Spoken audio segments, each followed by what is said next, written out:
Establishment سے لوگ پوچھتے ہیں یہ کیوں ہو رہا ہے، وہ اپنے سر سے بوجھ اتارتے ہیں اور کہتے ہیں یہ تو افغانستان سے لوگ آ رہے ہیں، اور بڑے آرام سے ان کے خلاف ایک احتجاج نوٹ کرا دیتے ہیں۔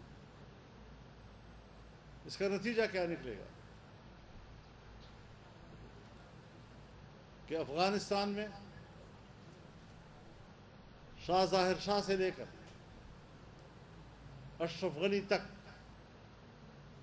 جتنی حکومتیں آئی ہیں یہ پرو انڈین تھی، سوائے امارت اسلامیہ کے کہ وہ پرو پاکستانی تھی۔ لیکن اگر تعلقات کی نوعیت یوں رہتی ہے اور معاملات اس طرح آگے بڑھتے ہیں تو نہ آپ کے مشرق میں کوئی دوست رہے گا نہ مغرب میں کوئی دوست رہے گا۔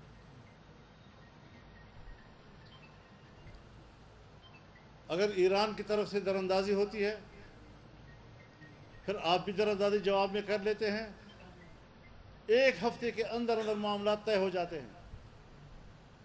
یہ رویہ افغانستان کے ساتھ کیوں نہیں ہے؟ تو پھر ہمیں سمجھنا چاہیے کہ افغانستان بین الاقوامی ایجنڈے کی زد میں ہے، اور ہم ان قوتوں کے مفادات کو سامنے رکھتے ہوئے یا ان کی خواہشات کو سامنے رکھتے ہوئے افغانستان میں موجود امارت اسلامیہ کو مستحکم کرنے کی بجائے عدم استحکام کی طرف لے جانا چاہتے ہیں۔ سن 1980 سے لے کر اب تک افغانستان کا چپا چپا خون سے رنگی،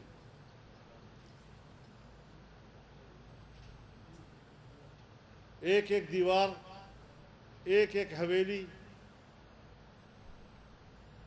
وہ آج منہدم ہو چکی ہے۔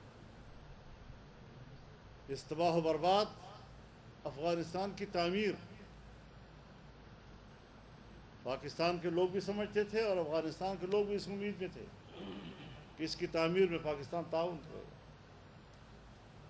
پاکستان نے بھی کہا افغانستان کا استحکام ہمارے فائدے میں ہے، اور انہوں نے بھی کہا پاکستان کا استحکام ہمارے فائدے میں ہے۔ اتنی بڑی امیدیں جو دونوں ریاستوں اور ان کے عوام نے ایک دوسرے کے ساتھ وابستہ کی تھی، کس قیمت پر خاکستر کی جا رہی ہے۔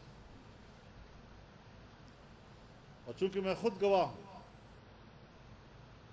اور الیکشن سے پہلے میں نے ایک ہفتہ کا سفر کیا اور تمام شعبوں میں باہمی تعاون پر میں ایک کمٹمنٹ لے کر وہاں سے آیا۔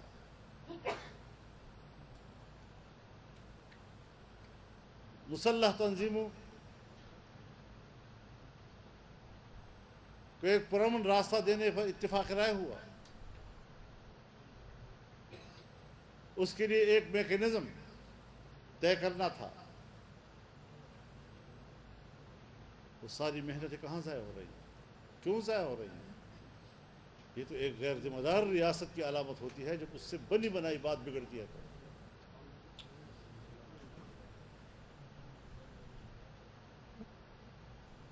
تو اس اعتبار سے آج فاٹا کے جرگے نے اس سارے صورتحال پر بحث کی، اس پر اپنے عدم اطمینان کا اظہار کیا، اور چند روز پہلے جو ہمارے وزیرستان کے جنوبی وزیرستان کے امیر مولانا مرزا جان صاحب شہید ہوئے تھے، اور اس کے علاوہ دوسرے شہداء، ان کے لیے خراج عقیدت کا اظہار کیا گیا، بلندی درجات کی دعا کی گئی، ان کے خاندان کے ساتھ ہمدردی کا اظہار کیا گیا، اور ان کے لیے صبر جمیل کی دعا کی گئی۔ یہ اس وقت کی صورتحال ہے جو آج کی اس جرگے سے وابستہ ہے۔ مزید جو آپ کچھ کہنا چاہیں گے تو۔ آپ کی بات سے آپ نے پارلیمان میں بھی بات کی، آج یہاں پہ بھی بات کی، جنوبی اضلاع بنو ڈویژن اور ڈیر اسمل خان ڈویژن، یہاں پہ آپ آپ نے فرمایا ہے کہ 4-5 مہینے بعد امارات اسلامیہ کا قیام ہو جائے گا. کیا آپ امارت اسلامیہ کے خلاف ہیں, امارت کے خلاف ہیں, یہاں پہ اسلامی قوانین اسلامی نظام کے خلاف؟ میں نے تو کہا کہ آپ بڑا سنجیدہ سوال کر رہے ہیں, تو آپ تو مزید کنفیوژن پیدا کر رہے ہیں. میں دیکھیے الفاظ کو ذرا دیکھیں نا. ایسا لگتا ہے جیسے کہ, اب آپ بتائیں کہ ایسی صورتحال میں ایک مستحکم ریاست کے اندر اب اس قسم کے تصورات پیدا ہوں, احساسات پیدا ہوں, ہمیں اس پر سنجیدگی سے سوچنا نہیں چاہیے. ہم تو پورے پاکستان کو امارت اسلامیہ بنانا چاہتے ہیں, ہم تو پورے پاکستان کو اسلامی ریاست بنانا چاہتے ہیں. میرا آئین کہتا ہے, قرارداد مقاصد کو آپ پڑھیں, حاکمیت اللہ رب العالمین کی ہوگی, عوام کے نمائندے وہ اللہ کی نیابت کریں گے اور قرآن و سنت کی تعلیمات پر انفرادی اجتماعی زندگی استوار کریں گے. اسلام پاکستان کا مملکتی مذہب ہوگا, تمام قوانین قرآن و سنت کے تابع ہوں گے, قرآن و سنت کے خلاف کوئی قانون نہیں بنایا جائے گا. اس کو عملی جامہ پہنا ہے نا. یعنی میرے ملک میں تو اساس موجود ہے, ہم اس اساس کو گرانا نہیں چاہتے, ہم اس کو کسی عدم توازن کا شکار نہیں ہونے دینا چاہتے. ورنہ آپ جانتے ہیں بالاکنڈ تحریک جو تھی صوفی محمد صاحب مرحوم کی, اس سے کوئی ہمارا نظریاتی اختلاف تو نہیں تھا, لیکن جس زاویے کے ساتھ وہ بات کر رہے تھے ہم نے اس سے اتفاق نہیں کیا. ہمارے پاس زاویہ موجود ہے, ہم اگر اس پہ کنفیوژن پیدا کریں گے تو مشکلات پیدا ہوں گی. لہٰذا اس قسم کی صورتحال اگر ملک کے اندر پیدا ہوتی ہے تو یہ سنجیدہ صورتحال ہوتی ہے, بجائے اس کے کہ میں پریشان ہوں, میں ریاست سے سوال کر رہا ہوں, ریاست کو اس طرح متوجہ کر رہا ہوں. آپ ریاست کی طرف سے مجھے دفاعی پوزیشن میں ڈالنا چاہتے ہیں, یہ نامناسب ہے. مولانا صاحب یہ بتائیں کہ آپ کیا سمجھتے ہیں کہ جو موجودہ صورتحال ہے وہ حکمرانوں کے ہاتھ سے نکل نہیں گیا؟ دوسرا میرا یہ سوال ہے کہ جو حالات بنے ہوئے ہیں کیا یہ حکمران ذمہ دار نہیں ہے اس حالات کے کہ انہوں نے اتنا اسپیس دیا کہ اب وہ خود بھی سنبھال نہیں سکتے؟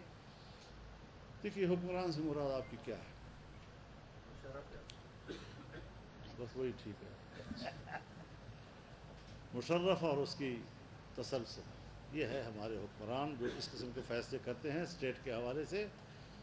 یہ ہمارے بھائی ہیں سب, کوئی بڑے بھائی کوئی چھوٹے بھائی, پارلیمنٹ میں بیٹھے ہوئے ہیں, کوئی حزب اختلاف میں کوئی حزب اقتدار میں.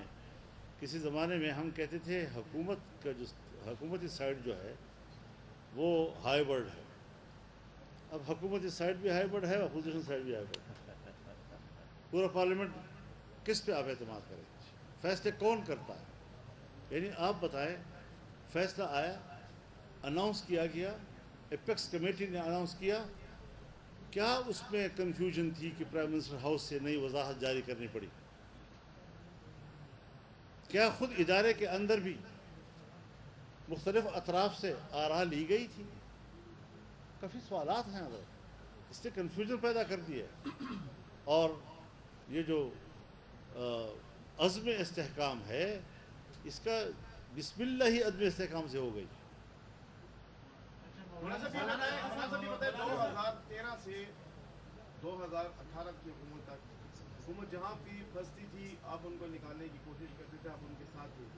ایسی کیا وجہ ہوئی ہے کہ ابھی بھی حکومت مشکل میں ہے لیکن آپ باہر ہیں؟ ایسی کیا وجہ ہے کہ آپ جو ہیں آپ کو اس کی رائے کو احترام نہیں کیا جاتا یا آپ کی رائے کو سنا نہیں جاتا؟ اب میں ملک کو مشکل سے نکالنا چاہتا ہوں.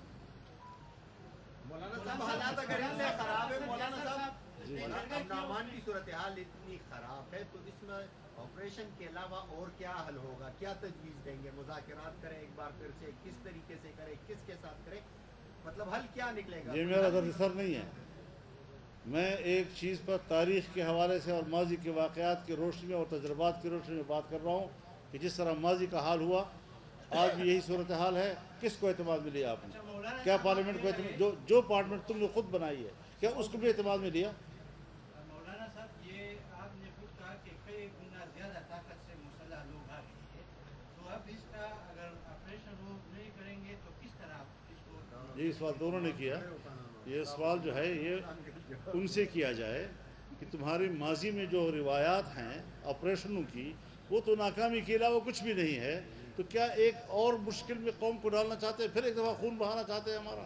مولانا صاحب آپ کو یہ ہے سوال، ہمارا سوال ہے، یہی جو آپ کہہ رہے ہیں یہ میرا سوال ہے۔ مولانا صاحب کل جرگہ ہوا ہے فاٹا کے حوالے سے پی ٹی آئی کے زیر انتظام حضرت اسد کیسر صاحب نے کہا ہے کہ ہم نکلیں گے، اور انہوں نے ساتھ یہ بات بھی پیچ کی ہے کہ مولانا صاحب کے ساتھ ہماری باتیں چل رہی ہیں، پھر نکلیں گے، تو وہ آپ پہ تک کیا نہیں کر رہے نکلنے کے لیے؟ جب وہ رابطہ کریں گے تو بات کروں گا نا۔ رابطہ تو کر رہے ہیں سر، 4-5 ملاقاتیں آپ کی ہو چکی ہیں۔ آپ جس پر ان کے نمائندے بن کر آئیں گے پھر بات ہوگی۔ جی بیٹا۔ اس بات کو ہٹ کے امریکہ میں قرارداد منظور ہوا ہے کہ پاکستان میں جتنے بھی سیاسی قیدی ہیں، سیاسی اسیر ہیں، ان کو رہا کیا جائے، اور آج اس میں پارلیمنٹ میں بڑی بات ہو گئی۔ تو اس سے تو آپ کا وہ موقف صحیح نہیں ہوا کہ جس کے وہ بول رہے ہیں وہ سب۔ میں یہی کہتا ہوں، ایک منٹ سر، میں تو یہی کہہ رہا ہوں کہ جن کے لیے یہ سب کچھ کیا گیا تھا وہ بھی کہنے پہ مجبور ہو گئے کہ شاید کچھ ضرورت سے زیادہ ہی ہو گیا تھا جو ہمیں محسوس ہو گیا ہے۔ شہاب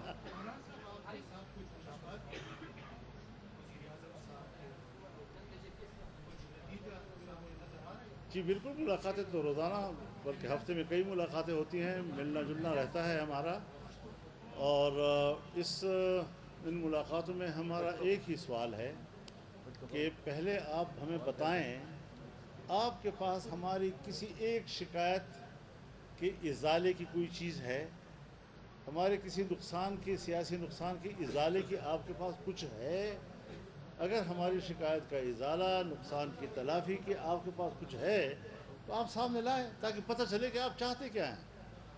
ہم نے تو جو کچھ دیکھا ہے، ہم تو سیاسی پارٹیوں سے گلہ نہیں کر رہے، ہم تو ان اداروں سے گلہ کر رہے ہیں جنہوں نے سیاست میں مداخلت کر کے، جنہوں نے الیکشن میں مداخلت کر کے پورا الیکشن نتیجہ اپنے قابو میں لے لیا اور تبدیل کر دیا۔ مولانا صاحب، مذہبی جماعتوں میں خصوصاً JUI کے اکابرین کو نشانہ بنایا جاتا ہے، اور اس کی ذمہ داری بھی کوئی کالعدم تنظیم کی جانب سے لی جاتی ہے، اس بارے میں آپ کی کیا کہنا ہے؟ دیکھیے، یہی تو ایک مشکل ہے جس کا نہ آپ کے پاس حل ہے نہ حکمرانوں کے پاس حل ہے۔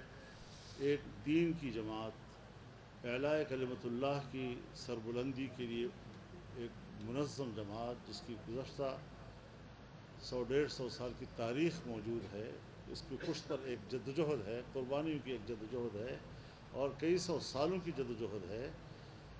ان اکابرین سے جو چیز ہمیں منتقل ہوئی ہے، چاہے وہ نظریے کی صورت میں ہو، عقیدے کی صورت میں ہو، یا اس عقیدے اور نظریے کے لیے کام کرنے کے رویے اور منہج کی صورت میں ہو، یہ امانتیں ہیں، اور کوئی اس قسم کی اشتعال، زبردستی، جبر، یہ علماء کی جماعت ہے۔ یہاں پر اگر ہم ان کو شمار بھی کریں علماء کرام کو تو 5 لاکھ سے زیادہ علماء کرام جو باقاعدہ فارغ التحصیل علماء کرام ہے، یہ ان دنیا کا سب سے بڑا فورم ہے۔ تو پھر کون ہوتا ہے جو کہیں دیوار کے پیچھے 2-4 آدمی بیٹھ کر، ایک پہاڑ کے پیچھے، وہ ہمیں اتنے بڑے علماء کی جماعت کی رائے کو اور فکر کو، اس کو فتوے لگائیں اور ہمیں واجب القتل کہیں؟ تو کسی مسلمان کو، ایمان والے کو، جس کے قلب میں ایمان کا نور ہے، اور آپ نے اس کو کافر کہہ دیا تو وہ واپس لوٹتا ہے اسی کی طرف۔ اس کو بھی ذرا سمجھنا چاہیے۔ قبائلی جرگے کی گفتگو کے جواب برقرار کہ قبائلی جرگے سے ہوئے درخواست امریکان آپریشن کیا کی نو سل لائی عمل بسی قبائلی جرگہ اگے ٹول پہ اتفاق رائے سرا دا دوی حکومت طرفنا دا نوے اعلان یا ایپیکس کمیٹی طرفنا دا نوے اعلان دے عزم استحکام پر نمبر آپریشن دا باندے بے قراری خارق رہا، عدم اعتماد پہ خارق اور دے مسترد، بلکہ دے عدم استحکام کرتا ہو، عزم استحکام نہ دے۔ وہ ظاہر خبر دا کہ فوری طور باندے خود نہ ہوئی سے نقشہ اڑاندے کھڑے دا، ولی ایپیکس کمیٹی چکم اعلان پکم تفصیل سر کڑے ہو، بیا سے ضرورت ہو چھ درے مرد پرائم منسٹر ہاؤس نے نوے وضاحت جاری شو چھ دے آپریشن شکل بدائی وضابی نال تم کنفیوژن موجود دا، لہذا جسو پولی صورتحال دا غیر طرف واضح نہیں تلہا وقت پورے وہ دمر خبر دوی کھڑے دا چې مونږ اپریشن هغه خپل ځان دپاره تباه کن بولو او مونږ ډېر قربانیانې ورکړي دي، بیا ځانونه نشو بې عزته کولی، نشو ذلولی او بار بار مونږ امتحان واخلی. نو په دغه احساس سره نن فاټا خپل رایه ورکړه. مولانا صاحب یہ بتائیں کہ صوبائی حکومت نے جو ہے وہ اے پی سی بنانے کا اعلان کیا ہے، تاریخ بنی تھی تو جی وائی اس میں شرکت کرے گی؟ مجھے نہیں پتا اس کا جی، مولانا مجھے پتا تو ہونا چاہیے. گورنر صاحب بھی ڈی اے خان کے ہیں، وزیر اعلیٰ بھی ڈی اے خان کے ہیں، کیا کوئی گورنر بھی ڈی اے خان کا ہے، آئی جی بھی ڈی اے خان کا ہے، کوئی تبدیلی اور سب میرے حلقے کے ہیں. مولانا صاحب اپنے تجربے کے بنیاد پر بتائیں کہ پاکستانی حکومت کا جو ٹینیور ہے تو موجودہ حکومت یہ مدت پوری کرنے آپ کے تجربے حضرت جس کو آپ حکومت کہتے ہیں میں اس کو حکومت کہتا نہیں. اب وہ مدت پورے کرے بھی تو میرے نزدیک مدت نہیں ہے، نہ پوری کرے تو میں تو دوبارہ الیکشن چاہتا ہوں، دوبارہ عوام کو حق دیا جائے کہ وہ اثر نو مینڈیٹ طے کرے اور اس پہ بالکل اسٹیبلشمنٹ کا کوئی دخل نہ ہو، دور رہے. مولانا صاحب ایک دفعہ ہم دیکھیں جو جتنے بھی فوجی آپریشن ہیں اس کے نتائج بعد میں کچھ اچھے نہیں آئے ہیں، جس طرح کہ آپریشن غازہ ملک کا سب سے مہنگا ترین آپریشن ہو گیا، لیکن اب دوسرے آپریشن کی ضرورت نہیں پڑی. ایک لمبی فہرست ہے 2005 سے لے کر اب تک امن معاہدوں کے، امن مذاکرات کے، اس کے بھی کچھ فائدے ہیں ہمیں نظر نہیں آئے. تو کوئی تیسرا راستہ کیا ہے آپ کا؟ ہمیں بٹھائیں، ہم سے بات کرے کوئی اس حوالے سے. ہم نے 2010 میں جو سوات میں آپریشن شروع کر رہے تھے اس پر بھی کہا تھا کہ جو آپ کا طریقہ کار ہے اس پر ہم مطمئن نہیں پوچھا، انہوں نے شروع کر دیا. الٹا ہمیں کہنے لگے کہ آپ تو دہشت گردوں کو سپورٹ دے رہے ہیں. پھر اس کے بعد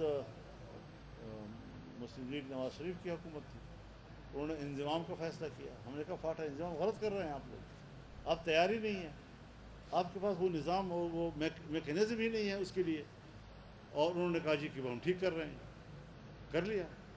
اب جب کر لیا تو فاٹا کے علاقوں کو سیٹل کے علاقوں کے برابر لانا اور سیٹل کے لوگوں کے معیار زندگی کے برابر ان کی معیار زندگی کو بلند کرنا اور وہاں کا انفراسٹرکچر روڈوں کی صورت میں، بجلی کی صورت میں، اسکول کالجز یونیورسٹیوں کی صورت میں، ہسپتالوں بڑے ہسپتالوں کی صورت میں ایک بڑا نیٹ ورک وہاں پر انہوں نے لوگوں سے کہا کہ ہم ہر سال 100 ارب روپے ان کو دیں گے اور 10 سال تک دیں گے، یعنی 1000 ارب.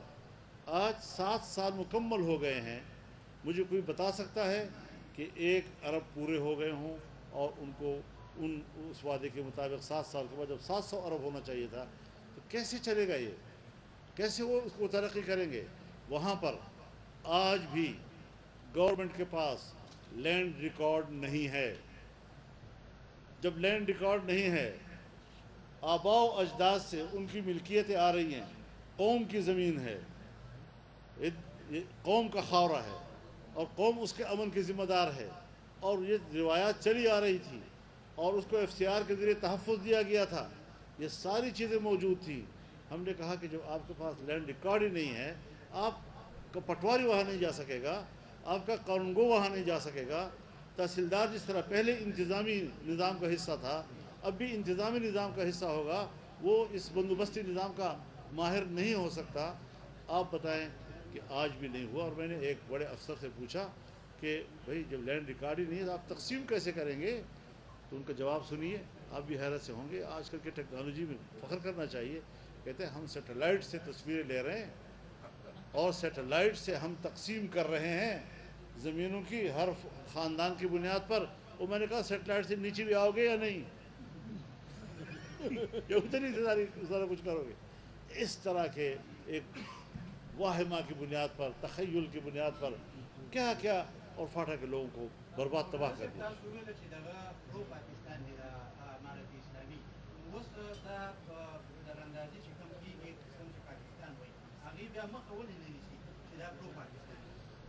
زه خو د دغو نماینده نه یم، نه د هغو وکیل یم، زه وکیل د پاکستان یم. زه به خبره د پاکستان کوم، چې زه هغوی سره خبره کوم بیا به زه د پاکستان طرف ته ولاړ یم. لیکن سوال بنیادی دا ده چې آیا هغوی سره داسې فوج شته تر اوسه چې هغه د خپلو سرحداتو چپه چپه کنټرول کړي؟ یقینا نشته ورسره. ما سره دومره فوج ده، مضبوط فوج ده چې د ټولو سرحد زه چپې چپې باندې نگراني کولی شم. لہذا هغه نه دا ګیله کول چې تا په سرحد باندې ترهګر ولې را تېر شه، ولې ځان نه تپوس کوم چې تا باندې ترهګر څنګه را تېر شه. زما انټیلیجنس په دنیا کې منلی انټیلیجنس ته ISI MI IB special branch ټول دې د انټیلیجنس ادارې دي. دومره مضبوط نیټ ورک چې کوم په پاکستان کې په دې وخت کې ده هغې سره هېڅ هم نشته. چې هغې خو لا اوس ته یو ماخله چې استخباراتو مشر ده په ولایاتو کې یو قسم برابر کړی نیټ ورک شته نه ورسره. هغې نه زه تپوس کوم چې تا نه خلک کوټې ته څنګه را ورسېدل او د کوټې نه بشام ته ورسېدل او 250-300 چوکیو نه تېر شوي دي. ځان نه بالکل تپوس به نه کوم چې په ما څنګه تېر شول، د کوټې نه څنګه راغله، بشام ته ورسېدل او د چینیانو باندې حمله وکړله. دا هغه سوالات دي چې لږ به موږ خپل ځان سره خبره کوو، مشوره به کوو. هغوی به بالکل ګرم ومو پاکستان سره چې زیاتی کوي، زه به ورته وایم چې ته ګرم یې را باندې، لیکن چې خپلو کې خپل خبرې باندې ځان پوه کړي. مولانا صاحب آپ الیکشن سے پہلے ایک ہفتہ کے لیے افغانستان گئے، آپ نے فرمایا کہ وہاں پہ آپ نے ایسا میکینزم ان کو دیا اس کے ساتھ اتفاق ہوا کہ جو مسلح تنظیمیں ہیں ان کو پرامن راستہ دیا جائے. تو کیا یہ اس میکینزم سے ہٹ کے تھا؟ اس میکینزم میں اور اس میکینزم میں کتنا فرق تھا جو جنرل باجوہ اور جنرل فیض حمید کے دور میں ہوا تھا؟ اس کا تو مجھے پتہ نہیں، جنرل فیض کا اور جنرل حمید کا تو مجھے پتہ نہیں ہے. اور جس وقت حکومت تبدیل ہو گئی تو ایک مجلس میں ہمارے پرائم منسٹر تشریف فرما تھے، تو میں نے ان سے کہا کہ پاکستان سے ایک بڑا جرگہ گیا ہوا ہے، افغانستان کابل میں بات چیت کر رہا ہے، آپ کے علم میں ہے؟ تو انہوں نے فرمایا نہیں. تو جب پرائم منسٹر کو جرگ اس کا علم نہیں تو مجھے کیا علم ہوگا؟ تو اب جو بات ہوئی بالکل اس پہ کوئی شک نہیں ہے کہ ہم نے پورے اعتماد کے ساتھ وہاں میں گیا اور تمام شعبوں میں باہمی تعاون کے ساتھ جتنے بھی مسائل تھے ہم نے ایک دوسرے کے سنے اور ایک ہفتہ ہم نے وہاں گزارا. الحمدللہ سارے معاملات اور ان کو رپورٹ کیا، بتایا سارا کچھ. وزارت خارجہ سے بریفنگ لی ہم نے، کیا کیا شکایات ہیں ہمیں، ہم ان سے کیا حاصل کرنا چاہتے ہیں، سب تفصیلات لے کر پھر ہم نے واپسی پر وہ ساری صورتحال ان کو بتائی اور انہوں نے اطمینان کا اظہار کیا، شکریہ ادا کیا. اور یہ کہ اس کا میکینزم کیا ہوگا، میں نے کہا یہ ریاستوں کا ہے، آپ بنائیں میکینزم، کہیں آپ کو مشکل ہوگی تو ہم تعاون کے لیے تیار ہیں. یہ پاکستان کا مسئلہ ہے، یہ کوئی آپ کی ذات کا مسئلہ نہیں ہے. لیکن اب نتائج یہ ہیں، ہم کیا کہیں جی اپنے ان بڑوں کے بارے میں کہ وہ کس زاویے سے سوچتے ہیں، وہ کس کے لیے سوچتے ہیں. اگر ہم کہیں کہ آپ پاکستان کے لیے سے ناراض بھی ہوتے ہیں، مشتعل بھی ہو جاتے ہیں، تو کچھ تو کم از کم ہماری بات کو وہ ذرا سنجیدگی سے لیں، سنجیدگی سے سنیں. ہم ان کے دشمن نہیں ہیں، ہم ملک کے دشمن نہیں ہیں، ہم ان کے خیرخواہ ہیں. لیکن اگر وہ خیرخواہی کی بات بھی نہیں سنتے اور ہم ان کی خیرخواہی کریں اور وہ ہمارے ساتھ بدخواہی کریں تو اس طرح تعلقات نہیں چلتے. بہت شکریہ.